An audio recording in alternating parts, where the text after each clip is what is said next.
बिस्मिल्लाहिर्रहमानिर्रहीम। अस्सलाम वालेकुम। आप देख रहे हैं डीडीपी एनालिटिका। एक सीक्रेट टेलीग्राम अमेरिका के CIA के हेडक्वार्टर से इशू की गई और उसमें कहा गया अपने ऑफिसर्स को जो कि मुख्तलिफ मुल्कों में मौजूद हैं, CIA के स्टेशन चीफ, उनको कहा गया कि आप बहुत एहतियात करें और ख़ास तौर पे आपके जो इन्फॉर्मर्स हैं, जो आपके CIA के एजेंट्स हैं, उनकी बहुत हिफाजत करें क्योंकि हमें बहुत ज़्यादा नुकसान हुआ है। और उसके साथ साथ उन्होंने ये भी कहा कि चूँकि कमी हो गई है तो नए लोग भी सिलेक्ट करें, लेकिन उनमें भी बड़ी एहतियात ताकि एक सीक्रेसी कायम रहे और उनका किसी को पता न चले कि कौन इन्फॉर्मर है और कैसे काम कर रहे हैं। बैकग्राउंड में जो चीज़ है वो ये है कि ये प्रॉब्लम सबसे ज़्यादा पाकिस्तान और चाइना में आई, अमेरिका को, और फिर अफ़गानिस्तान में भी। पाकिस्तान को एक तारीख़ी कामयाबी मिली CIA के एजेंट्स को आइडेंटिफाई करने की। आपको याद होगा कि 2008 के बाद जब जरदारी साहब की हुकूमत थी तो हुसैन हक्कानी, जो कि एक गद्दार वतन है, उसको एम्बेसडर लगा दिया गया अमेरिका में और उसको खुली छुट्टी थी कि वो जिसको जी चाहे अमेरिकी जो भी हो उनका चेक किए बगैर उनको वीज़ा दे दे, पाकिस्तान का लंबा वीज़ा दे दे। वो छुट्टी वाले दिन ऑफिस खुलवाता था जिस दिन के डिफेंस अटैची भी वहाँ नहीं होता था और वीज़ा ऑफिसर को बुला के वहाँ से वीज़े इशू करवा देता था। ये मैंने तहकीक की थी, हमारे पास काफ़ी डिटेल्स भी मौजूद हैं। अब ये जब इतने बेपनाह यहाँ पे उनके लोग आ गए, CIA के एजेंट, और फिर लोकल लोगों को पैसा दे के इनको इन्फॉर्मर्स फाटा में और इधर उधर उनको भर्ती कर लेते हैं, तो इनके ड्रोन अटैक काफ़ी सक्सेसफुल थे और हमें काफ़ी इस पे मुश्किलात का सामना था। फिर आपको याद होगा कि जब रेमंड डेविस पकड़ा गया तो उसका नेटवर्क पकड़ा गया और उसके साथ ही ISI ने एक कैंपेन लॉन्च कर दी जिससे कि इनके CIA के बेशुमार एजेंट्स जो थे, रिक्रूट्स, या तो उनको मार दिया गया, इन्फॉर्मर्स थे, या उनको पकड़ लिया गया।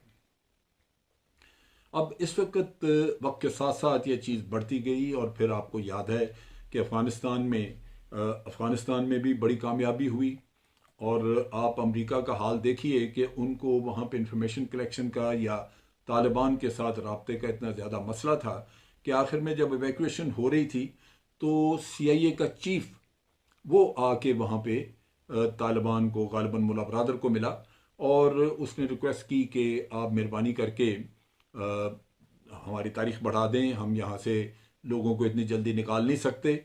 लेकिन उन्होंने इनकार कर दिया। उन्होंने कहा कि जो आपके साथ तय पाया था 31 तारीख, उससे आगे नहीं जाएगा मामला। नतीजा ये कि वो भगदड़ मची और वो आज दिन तक पछता रहे हैं कि इतने बुरे तरीके से, इतने भोंडे तरीके से ये शिकस्त खुर्दा लोग यहाँ से भागे, उसमें बेशुमार लोग यहाँ रह गए। कुछ मदद की पाकिस्तान ने बहुत सारे लोगों को निकाला और वो इसका शुक्रिया भी अदा करते हैं, लेकिन ये लिप सर्विस है, एक शुक्रिया अदा करना। अंदर से उनको बड़ी तकलीफ है कि पाकिस्तान यहाँ पे इफेक्टिव क्यों है। अब पाकिस्तान का यहाँ पे एक इफेक्टिव नेटवर्क मौजूद है, पाकिस्तान के अंदर भी और वहाँ पे अफगानिस्तान में भी। यहाँ अमेरिका और भारत के एजेंट्स की शामत आई, उनको डिस्कवर किया गया और उनको बहुत हद तक सफाया किया गया।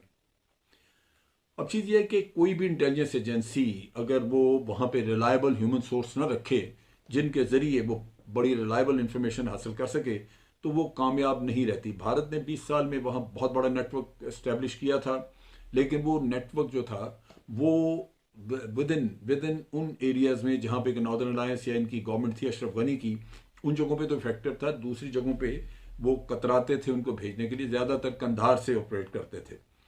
तो बाइडन हुकूमत जो है उसको भी अब मसला बना हुआ है कि वो यहाँ पे इफेक्टिव होना चाहते हैं। आपने देखा कि पिछले 2 दिन से तालिबान के साथ भी गुफ्तगू हो रही थी। CIA और इंटेलिजेंस के लोग वहाँ पहुँचे हुए थे, इंटेलिजेंस के और स्टेट डिपार्टमेंट के। इधर पाकिस्तान में वेंडी शर्मन आई हुई थी। ये सारी भागदौड़ हो रही है अफगानिस्तान में दोबारा अपने आप को इस्टेब्लिश करने के लिए, फिजिकली नहीं लेकिन इंटेलिजेंस के नुक्ता निगाह से, और फिर उसके बाद उनको एयर स्पेस चाहिए जो कि वो अफ़गानिस्तान में हमले कर सकें। अफ़गानिस्तान को डिस्टेबलाइज करना उनका मेरा ख्याल मेन एम होगा। अब ये जो केबल भेजी गई है लोगों को, उसमें वाज़े लोग अपने ऑफिसर्स को बताया गया है कि हमारे बेशुमार एजेंट्स मार दिए गए हैं। अब इंफॉर्मेशन कलेक्शन जो है वो मसला बनी हुई है, इसलिए ये बड़ा ज़रूरी है कि आप फौरी तौर पे ये इंफॉर्मेशन अपने तमाम ऑफिसर्स को दें कि उनकी जो इन्फॉर्मर्स हैं उनकी प्रोटेक्शन करें, और उसके साथ साथ नए जो लोग हैं उनको भर्ती करने का काम करें। अब CIA को ये जितना तबाही का सामना करना पड़ा वो सिर्फ इस वजह से कि CIA और अमेरिका भारत ये मिल के यहाँ पे 100% पाकिस्तान के मफादात के खिलाफ काम कर रहे थे। पाकिस्तान में टेररिज्म फैला रहे थे, पाकिस्तान में खुली इंफॉर्मेशन जहाँ इनको जी चाहता था मूव करते थे, और इस तरह इन्होंने पाकिस्तान को बेपनाह नुकसान पहुँचाया अफ़गानिस्तान से।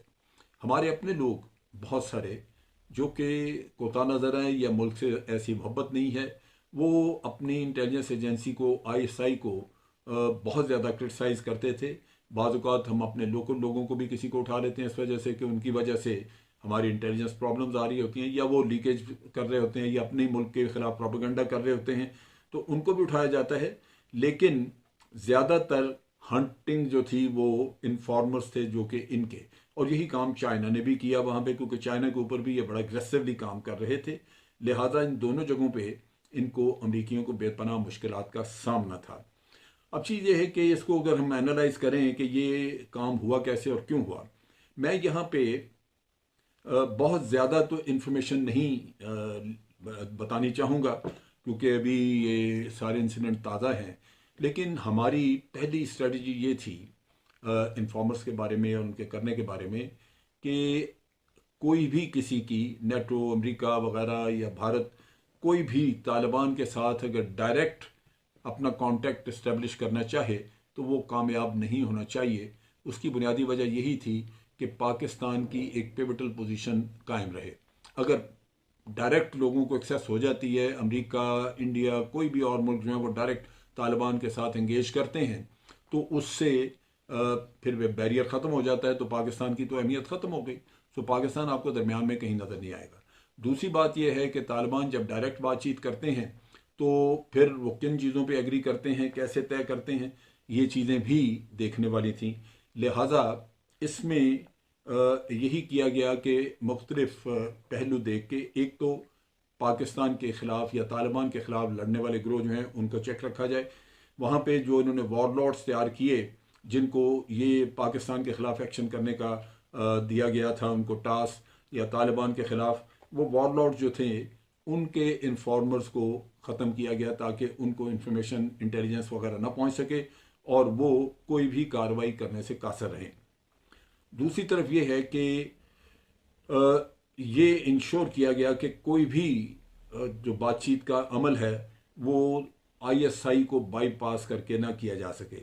लिहाजा इसमें ISI ने अपना कंट्रोल रखने के लिए सारे प्रोसेस पे वो इन्फॉर्मर्स और वो इंटेलिजेंस के वो लोग जो कि एक कंट्यूट का काम या इंटरलोक्यूटर का काम कर सकते थे उनको एलिमिनेट किया ताकि ये जो जो सिलसिला है वो ISI के अपने कंट्रोल में रहे। लिहाजा इन हालात में बहुत सारी और भी चीज़ें करनी पड़ी। आपको याद होगा कि मुल्ला ब्रादर एक वक्त में डायरेक्ट कांटेक्ट में आ गया था अमेरिकन के, और फिर जब वो बाहर कहीं मीटिंग करके पाकिस्तान के रास्ते जाना चाह रहा था तो उसको पाकिस्तान में अरेस्ट कर लिया गया। फिर मुल्ला ब्रादर हमारी कस्टडी में रहा। अमेरिका ने बड़ी कोशिश की उसको लेने की, लेकिन वो उसका डिस्क्लोजर ऐसे किया गया कि ये यहाँ पे पाकिस्तान में टेररिज्म कराना चाहते थे, लिहाजा इनको पकड़ के हमने बंद कर दिया।